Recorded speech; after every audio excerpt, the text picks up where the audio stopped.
Some of Luis Davila's favorite college memories have been made on this mound, and last season, one of his most heartbreaking. I heard my knee kind of make a really weird noise, and it hurt. He's a pitcher for the University of Florida's club baseball team.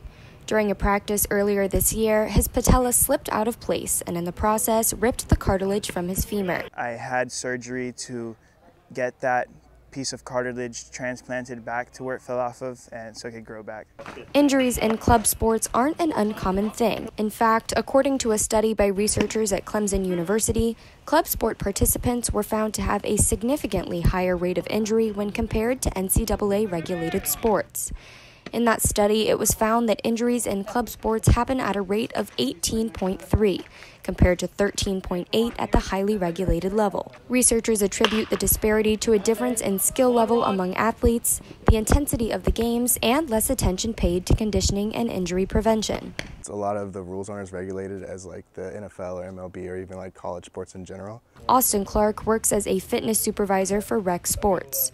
During his undergrad years, he played on the club baseball team as well and injured his shoulder. I definitely played through it just because there was nobody there to tell me to stop, and I just wanted to keep playing.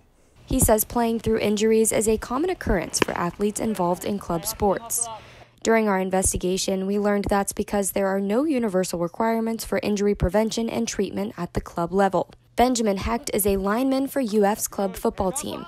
This year, his season was over before it even started after he tore his quad in practice.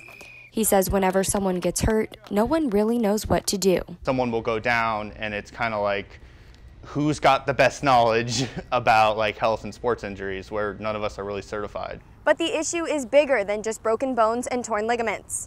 Something as simple as throwing a football or swinging a baseball bat can be enough to cause some serious damage. Overworking a particular set of muscles is a major issue when it comes to club sports. With no one there to tell a player when enough is enough, they may end up with lifelong injuries without even knowing it. All three of the athletes we spoke to agree on one thing.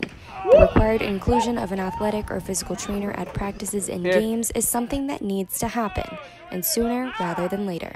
It's always good to have somebody to give you advice and help you out when you get hurt and stuff.